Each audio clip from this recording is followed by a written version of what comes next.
तो आदाब, नमस्कार, गुड इवनिंग, सत श्री अकाल। एक बार फिर आप तमाम लोगों का स्वागत है। पूरी क्राइम तक फैमिली अच्छी होगी, यही मेरी दुआ भी है।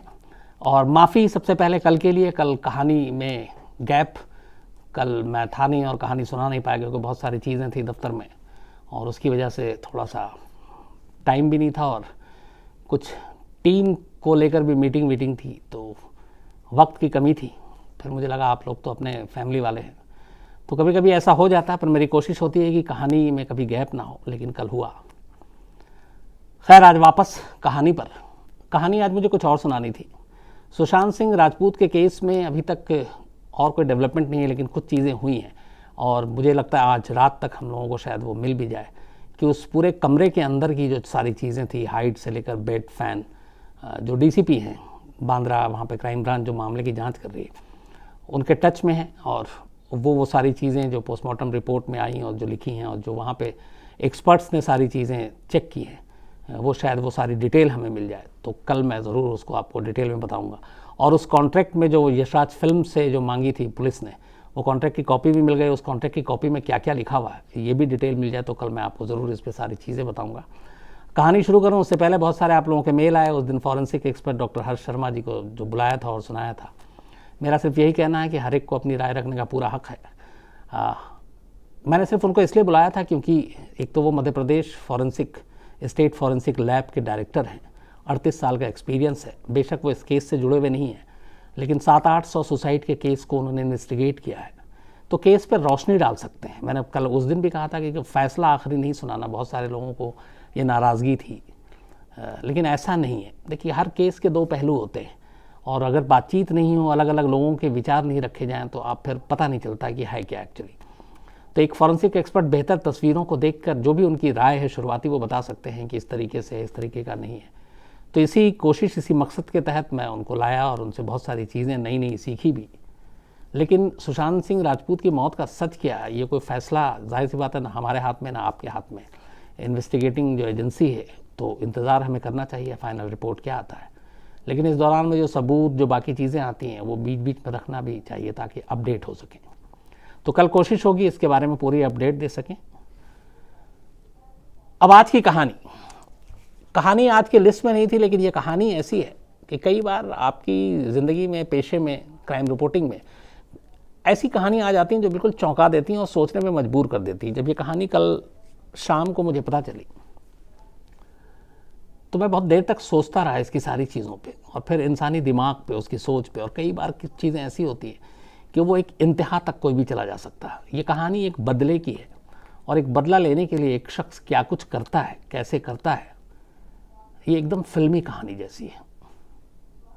आमतौर पर जब जुर्म हो जाता है या कोई कत्ल करता है, मर्डर करता है, पकड़ा जाता है, तब जेल जाता है। उस आदमी के बारे में सोचिए जिसकी सोच ही है कि मुझे जेल जाना है और जेल जाकर एक कत्ल करना है। मतलब उसने बाहर में अभी जुर्म कोई नहीं किया है, बट उसके दिमाग में है कि मुझे जेल जाकर एक कत्ल करना है। तो ये पहला शख्स है जो बिना जुर्म किए पहले तो जेल जाने की सोच रहा है और जेल के अंदर जाकर कत्ल करने की सोच रहा है, और फिर उसके बाद सारी चीज़ें एक एक कर होती हैं। बहुत सारे उतार चढ़ाव हैं इस कहानी में। कहानी की एक तो ज़मीन है दिल्ली की कहानी है, और ये कहानी की शुरुआत होती है 2014 दिसंबर 2012 निर्भया केस हुआ दिल्ली में उस वक्त, और देश में भी रेप को लेकर बहुत सारी आवाज़ उठी। और उसी दौरान इसके 2 साल के बाद 2014 में दिल्ली के निज़ामुद्दीन इलाके में एक परिवार रहा करता था। उसमें से एक का नाम था मेहताब और दूसरे का जाकिर। दोनों दूर के रिश्तेदार भी थे और दोनों दोस्त भी थे, क्योंकि लगभग हम उम्र थे, 2-3 साल की उम्र का फासला था। तो बचपन से साथ पले बढ़े, दोस्ती भी है, दूर की रिश्तेदारी भी है। जाकिर की एक बहन थी छोटी। जाकिर की बहन की उम्र थी लगभग 14 साल, और जाकिर अपनी उस बहन से करीब 4 साल बड़ा था, तो 18 साल। तो जाकिर की उस नाबालिग बहन जो 14 साल की थी, एक दिन घर में अकेली थी, और चूंकि जो उसका दोस्त मेहताब है वो अक्सर घर में आ जाया करता था, एक तो रिश्तेदारी भी है, जो मैंने कहा दोस्ती भी है। 2014 में एक दिन वो जब घर आता है तो जाकिर कहीं बाहर गया हुआ था। जाकिर के माँ बाप भी नहीं थे। जाकिर की छोटी बहन घर में अकेली थी।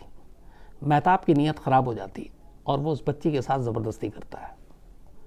ज़बरदस्ती करने के बाद वो घर से भाग जाता है। बच्ची अब रो रही है माँ बाप आते हैं, फिर वो रोकर बताती है सारी कहानी और नाम भी बताती है। इस दौरान में जाकिर भी घर आता है, उस बच्ची का भाई, और जिससे वो बेइंतहा प्यार करता था।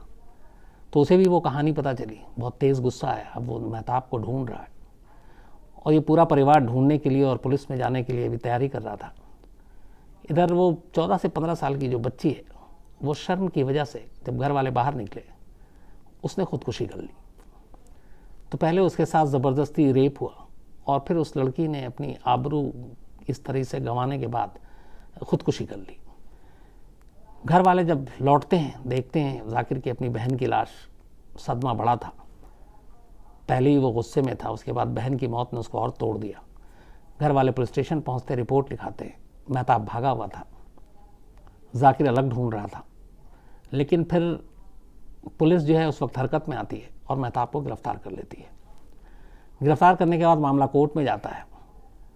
चूंकि 2012 दिसंबर निर्भया का केस हो चुका था और उसके बाद रेप और रेपिस्ट और कानून को लेकर बहुत बहस हो रही थी, तब अदालत और पुलिस भी बड़ी सख्त थी और ऐसे रेपिस्ट को और उनको जमानत और इन सब देने के भी खिलाफ थी। तो 2014 में गिरफ्तारी के बाद महताब को तिहाड़ जेल भेज दिया जाता है और जेल नंबर 8 में वो रहता है। अब मुकदमे की कार्रवाई शुरू होती है, लेकिन महताब को ये मंजूर नहीं था, बल्कि जाकिर को, कि महताब को कोई और सज़ा दे, कानून सज़ा दे। वो अपनी बहन के इस हद तक प्यार करता था कि उसे लगा कि जो कुछ उसकी बहन के साथ हुआ है वो महताब से खुद बदला लेगा। और इसी उधेड़बुन में वो लगा रहा। कोर्ट और तारीखें, अदालत में मुकदमे चल रहे हैं, सब कुछ वो देखता सुनता रहता और इंतज़ार करता कि महताब को ज़मानत मिल जाए और वो बाहर आ जाए, और बाहर आते ही वो उसे मार दे। लेकिन जैसा मैं बार बार कह रहा हूँ कि निर्भया के पास अदालत सख्त थी, तो ऐसे केसों में अदालत ज़मानत नहीं दे रही थी। तो वक्त बीतता जाता है, महताब कई बेल एप्लीकेशन लगाता है, लेकिन सारी ज़मानत की अर्जी खारिज हो जाती है। इधर जाकिर के सब्र का बांध टूटता जा रहा था, क्योंकि वक्त खिंचता जा रहा है। बदले को लेकर वो अंदर ही अंदर बहुत ज़्यादा झुलसा हुआ है, गुस्से में है। 4 साल बीत जाते हैं। 2014 का ये इंसिडेंट था, 2018 आ जाता है। इस दौरान में वो वकील, अदालत के ज़रिए भी सब कुछ पता करता है, केस का स्टेटस क्या है। ये भी उम्मीद करता है कि ज़मानत मिल जाए, ज़मानत का विरोध भी न करे कोई फैमिली वाला, ताकि वो जेल से बाहर आ सके। मगर अदालत से ज़मानत नहीं मिलती। 2018 में दिसंबर का महीना, 18 भी ख़त्म होने वाला, अब जाकिर को ये उम्मीद छोड़ देता है। उसे लगता है कि वो अब जेल से बाहर नहीं आएगा, क्योंकि हालात ऐसे बने थे कि उसे लगता है कि वो सज़ा ही होगी और वो जेल में ही रहेगा। तो फिर उसका बदला कैसे पूरा होगा। तब 4 साल के बाद जब उसका सब्र का पैमाना छलक जाता है, तब वो एक फ़ैसला लेता है। वो कहता है कि महताब जेल से बाहर नहीं आ सकता, लेकिन मैं तो जेल जा सकता हूँ और मैं जेल के अंदर उसको मार सकता हूँ। यहीं से उसके दिमाग में ये साजिश एक तरह से घुसती है और वो साजिश रचना शुरू करता है। लेकिन पहला सवाल ये कि तिहाड़ जेल जाने के लिए कोई जुर्म करना पड़ेगा। उसके दिमाग में और कुछ आता नहीं है। दिसंबर 2018 में जैदपुर इलाके में, ये दक्षिण पश्चिमी दिल्ली है, साउथ वेस्ट, एक लाश मिलती है पुलिस को, और यहीं लाश से कहानी शुरू होती है। लाश एक रिक्शे वाले की थी, उसका कत्ल किया गया था। लेकिन लाश के आसपास सारे इतने सबूत और इतने गवाह छोड़ दिए गए थे कि लगता था कि कातिल बहुत ही बेपरवाह और बेअंदाज है। वो चाहता ही नहीं कि उसका जुर्म छुपे। तो पुलिस के लिए बड़ा आसान केस था। 2-4 चश्मदीदों से पूछा, उन्होंने हुलिया बताया, कुछ चीज़ें रखी हुई थी। उसके ज़रिए पुलिस कातिल तक फ़ौरन पहुंच जाती है। कातिल कोई और नहीं था, जाकिर था। जाकिर ने ही रिक्शे वाले का कत्ल किया था, और रिक्शे वाले के कत्ल करने का मकसद सिर्फ इतना था, उसकी कोई दुश्मनी नहीं थी, कि वो इस कत्ल के इल्ज़ाम में पकड़ा जाए, पुलिस पकड़े, अदालत में पेश करे और अदालत उसे जेल भेज दे। होता भी यही है। पुलिस गिरफ्तार करने के बाद अदालत में पेश करती है। पहले पुलिस हिरासत लेती, फिर न्यायिक हिरासत में तिहाड़ जेल भेज दिया जाता है। नसीब साथ देता है। जब जाकिर तिहाड़ में, चूँकि अलग अलग 8 से 10 जेल हैं, लेकिन वहाँ पे जेल नंबर 8 में जाकिर को ले जाकर बंदी बनाया जाता है, और जेल नंबर 8 में ही इत्तेफाक से महताब भी बनता पिछले 4 सालों से। तो ये अंदर जाने के बाद जब वो धीरे धीरे वक्त बीतता है, तो टटोलना शुरू करता है, कैदियों से दोस्ती करता है, तो उसे पता चलता है कि महताब इसी जेल में है। लेकिन बदनसीबी ये थी कि उन दोनों का वार्ड अलग अलग था। एक मुंडा वार्ड है जेल नंबर 8 में, तिहाड़ जेल में। मुंडा वार्ड खासतौर पर उन कैदियों के लिए है जिनकी उम्र 20 साल या 20 साल से कम है। मतलब जो जैसे ही जुवेनाइल से बालिग होते हैं और उसके बाद 20 साल तक, तो 20 साल मैक्सिमम या 20 साल से कम के कैदी वो उस मुंडा वार्ड में रखे जाते हैं, क्योंकि उनकी उम्र कम होती है। बाकी जो बड़े बड़े शातिर अपराधी हैं, कैदी हैं, वो उनके ऊपर जुल्म ना करें, उनके साथ कोई उल्टा हरकत ना करें, इसलिए ऐसे कम उम्र के कैदियों के लिए एक अलग वार्ड है। चूंकि जाकिर की उम्र उस वक्त 20 साल पूरी नहीं हुई, इसलिए उसे मुंडा वार्ड में रख दिया गया। जेल नंबर 8 के बैरक नंबर 4, बैरक नंबर 4 में मुंडा वार्ड। अब वहां जाने के बाद मंजिल के करीब पहुंच चुका था, लेकिन उसे लगा कि ये तो वार्ड अलग है, तो मेहताब तक कैसे पहुंचेंगे। पर उसने कहा कि ठीक है, वो वक्त आएगा, पहले बाकी तैयारी करते हैं। इसके बाद जेल में रहने के दौरान उसने धीरे धीरे कैदियों से जब दोस्ती की, दोस्ती करने के बाद अब हथियार तो था नहीं, हाथ से या कुश्ती लड़कर वो शायद मेहताब को हरा नहीं पाता, तो उसने कुछ सीनियर कैदियों से एक तरीका सीखा कि जेल के अंदर हथियार तो नहीं ला सकते, लेकिन जेल में रहते हुए हथियार बना सकते हैं। जो जेल में खाना पीना दिया जाता है, थाली, कटोरी, चम्मच, उनसे जेल के कैदी, बड़ा पुराना नुस्खा है ये आजमाया हुआ, वो तेज़ धार हथियार बना लेते हैं, प्लेट को मोड़ कर, बाकी चीज़ों की नुकीला और घिस घिस कर। तो उसने अपने कुछ पुराने छटे हुए बदमाश कैदियों से ये हुनर सीखा, और धीरे धीरे जो खाने पीने का प्लेट हालांकि जो आता है वो सब गिनती के होते हैं, लेकिन उसमें से कुछ कुछ उसने गायब करना शुरू किया और घिस घिस कर उसको एक नुकीले हथियार के रूप में बदलना शुरू किया। और इस दौरान लगातार वो मेहताब के बारे में पता करता रहा, और आखिरकार उसे पता चल गया कि मेहताब 8 नंबर जेल में ही है, और उसका बैरक नंबर भी उसे मालूम हो गया। अब उसने धीरे धीरे पता करना शुरू किया कि उसका रूटीन क्या है, कब उठता है, कितने बजे कहाँ जाता है, बैरक के अंदर कब लौटता है, कौन कौन से उसके करीबी दोस्त हैं जेल में। ये सारी चीज़ें भी उसको जानकारी मिल गई, जेल के सारे रूल रेगुलेशन भी वो समझ गया। कब कैदी बाहर आते हैं, कब अंदर होते हैं, कब प्रार्थना होती है, कब क्या होती, कितने बजे सबसे कम सिक्योरिटी गार्ड होते हैं, बैरक के बाहर कब कब गश्त होती है, एक एक छोटी से छोटी चीज़ उसने सीख लिया। अब सिर्फ एक दीवार थी उसके और बीच दूसरी तरफ मेहताब के, क्योंकि वार्ड अलग अलग था। जब वक्त बीत गया तो अब लगा कि जाकिर को कि अगर इसी तरह पड़े रहे तो शायद और वक्त बीतता जाएगा और मुझे बदला जल्द से जल्द लेना है। फिर उसने एक और साजिश रची तिहाड़ के अंदर। वो जिस बैरक में था, मुंडा बैरक में, अचानक वहाँ पे इसने अपने ही जो बाकी साथी थे उनको उकसा कर उनसे लड़ना शुरू कर दिया। उनसे हाथापाई करता और जानबूझ के खुद पिटता, खुद जख्मी हो जाता। 2-4 बार ऐसा हो गया, लड़ाई होती, फिर वो समझौता कर लेता, फिर 2 दिन बाद शुरू हो जाता, फिर जख्मी होता, फिर पिटता, फिर पीटता। पर 3-4 दिन की लड़ाई के बाद ये हुआ कि ज़्यादातर यही पिट रहा था।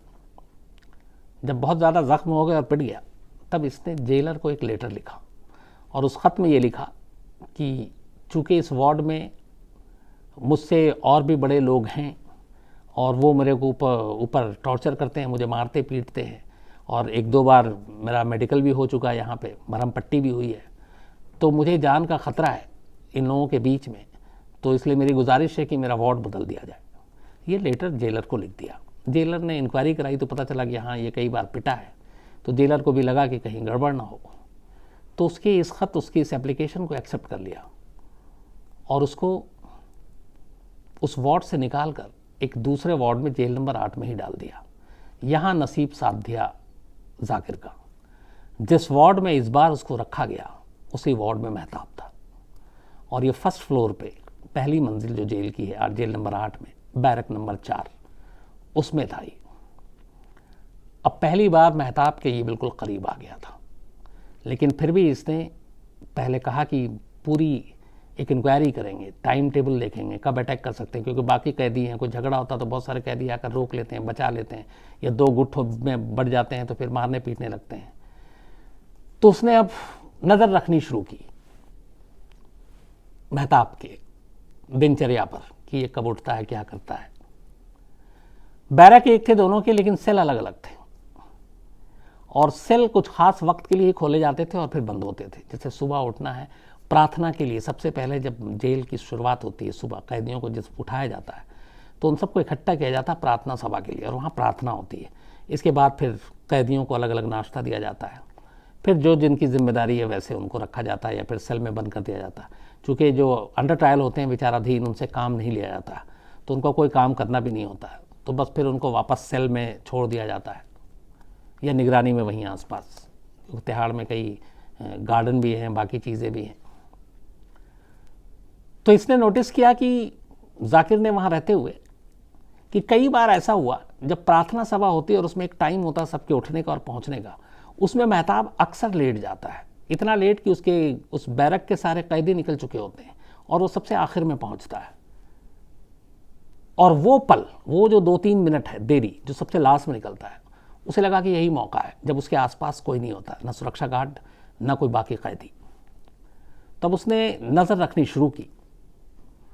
29 दिसंबर की सुबह, यानी 2 दिन पहले, वो फिर नज़र रख रहा था, और वो भी तभी जाता था प्रार्थना सभा में जब मेहताब निकलता था। इसने नज़र रखनी शुरू की। सबसे पहले उठकर देखा कि उसके बैरक से एक एक कर कैदी नीचे उतर रहे हैं। फर्स्ट फ्लोर पे था ये, और वो प्रार्थना सभा की तरफ जा रहे हैं। इसने इतना सब कुछ रहते हुए वहाँ अंदाज़ा लगा लिया था और नज़र रख रहा था कि उसे मालूम था कि इस बैरक के अंदर कितने कैदी हैं कुल, जहाँ पे मेहताब है। उसने गिनना, काउंट करना शुरू किया। गिना तो उसने देखा कि सब आ गए, अब सिर्फ मेहताब बाकी है। उसे लगा कि अब मेहताब नहीं आया और सब नीचे उतर चुके हैं, इसका मतलब मेहताब अकेला है। मौका अच्छा था। सुबह सुबह बर्तन से बनाए हुए तेज़धार हथियार के साथ वो फर्स्ट फ्लोर पर अचानक पहुँचता है। मेहताब उसको देख के घबरा जाता, लेकिन इससे पहले कि वो संभलता और रिएक्ट करता, उस नुकीले हथियार से वो मेहताब के ऊपर बेतहाशा वार करना शुरू कर देता है। मेहताब की चीख निकल जाती है। चीख सुनते ही जो बाकी कैदी नीचे थे वो ऊपर की तरफ भागते हैं, कुछ सुरक्षा गार्ड आते हैं, लेकिन जब तक वो लोग आते तब तक वो बुरी तरह लहूलुहान हो चुका था। सुरक्षा गार्ड और उनको देखते ही, उनके हथियार देखते ही, जाकिर अपने हथियार फेंक देता है, दोनों हाथ उठा लेता है, सरेंडर कर देता है, और साथ में ये भी कहता है कि अब आप मुझे पकड़ लो, मुझे जो करना था मैंने कर लिया, मेरा बदला पूरा हुआ। लेकिन उस वक्त भी जाकिर की सांसें चल रही थी। उसको उठाकर फ़ौरन जेल के अंदर के हॉस्पिटल में ले जाया जाता है। वहाँ डॉक्टर देखते हैं उसकी हालत नाजुक थी, गले पे बहुत डीप कट था, बाकी जगहों पे भी कट था, तो उसे फ़ौरन तिहाड़ जेल से जो एफिलेटेड है दीनदयाल उपाध्याय हॉस्पिटल दिल्ली गवर्नमेंट का, उसको वहाँ रेफ़र किया जाता है। फ़ौरन जेल से निकाल कर मेहताब को दीनदयाल उपाध्याय हॉस्पिटल ले जाया जाता है। वहाँ करीब 1-2 घंटे डॉक्टर कोशिश करते हैं, पर 2 घंटे से ज़्यादा वो बच नहीं पाता। उसके बाद उसकी मौत हो जाती है। तिहाड़ जेल के अंदर ही एक खून हो गया था, और वो भी तमाम कैदियों, सुरक्षा गार्ड जो भी थे वहाँ पे, उन सब के बीच सबसे जो हाई प्रोफाइल हाईटेक जेल है वहाँ पे। लेकिन इस कत्ल के लिए 6 साल की प्लानिंग, 6 साल की साजिश, 6 साल से दिल में धधक रहा बदला, वो सारी चीज़ें थी जो जाकिर को वहाँ तक लेकर गई, और इस तरीके से उसने अपनी बहन का बदला लिया। हालांकि इसको किसी तरह से भी जायज़ नहीं ठहराया जा सकता। उसकी वजह ये है कि जाकिर के साथ बेशक हमदर्दी है, हम सभी की हो सकती है और होनी चाहिए, क्योंकि उसकी बहन के साथ जो कुछ हुआ, लेकिन जो मेहताब ने किया उसके उस गुनाह का की जो सज़ा है वो इस देश की अदालत, देश का कानून वो उसको देना चाहिए।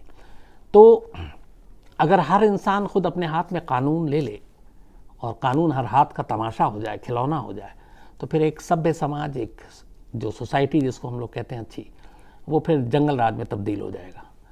तो इसमें कोई शक नहीं कि जाकिर की बहन के साथ बहुत बुरा हुआ।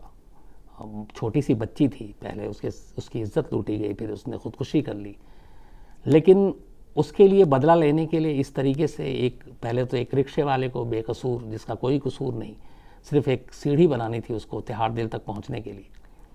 हालांकि वो कोई छोटा मोटा दूसरा जुर्म भी कर सकता था, बिना किसी की जान लिए हुए भी जेल जा सकता था, पता नहीं, लेकिन उस वक्त दिमाग में क्या चल रहा था। तो वो कत्ल करना और फिर अपने हाथ से सज़ा देना, ये कहीं से भी जायज़ नहीं ठहराया जा सकता। लेकिन ये पूरी कहानी सोचने पे मजबूर कर देती है कि इंसान बदला लेने के लिए किस हद तक जा सकता है, और शायद तिहाड़ के अंदर से ऐसी कहानी इससे पहले कभी बाहर नहीं आई। खुद तिहाड़ के जो ऑफिशियल हैं और बाकी लोग हैं, उनको ये साजिश के बारे में जानकारी नहीं। जब लड़ाई लड़ी, उसने अपने सेल के अंदर अपना वार्ड चेंज करवाया, लेटर लिखा, जेल क्यों आया, इस सब के बारे में तिहाड़ जेल बिल्कुल शून्य। उसे कोई भी जाकिर के दिमाग में क्या चल रहा है, जेल क्यों पहुंचा है, कोई भी जानकारी नहीं थी इस साजिश के बारे में।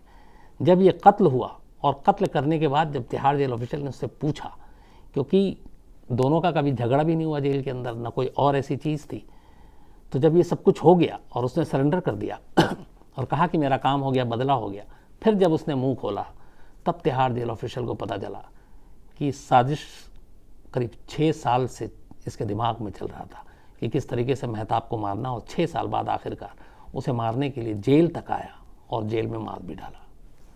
तो ये थी ये कहानी, थोड़ी सी हैरान करने वाली, मोटिव भी, और जिस तरीके से पूरी साजिश रची और जिस तरीके से एक तिहाड़ जेल के अंदर घुस कर जाकर कत्ल किया।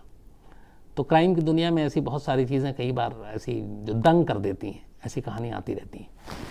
तो आज कहानी में इतना ही, क्योंकि आज भी बहुत सारा काम है और एक दो दिन से मैं आप लोगों के नोट भी करके नहीं ला रहा हूँ, लेकिन कल से वादा है आपके ईमेल, आपकी सारी चीज़ें नोट करके लेके आऊँगा, बाकी बातें भी होंगी। तो अपना ख्याल रखिएगा, कोरोना से भी अपना ख्याल रखिएगा, अच्छे रहिएगा, और सुशांत सिंह राजपूत के मामले में जो भी अपडेट होगा वो मैं कल आपके सामने लेकर आऊँगा। तो आज लेकिन फ़िलहाल इतना ही, कल रात 9 बजे फिर मुलाकात होगी, तब तक अपना ख्याल रखिए। Thank you very much.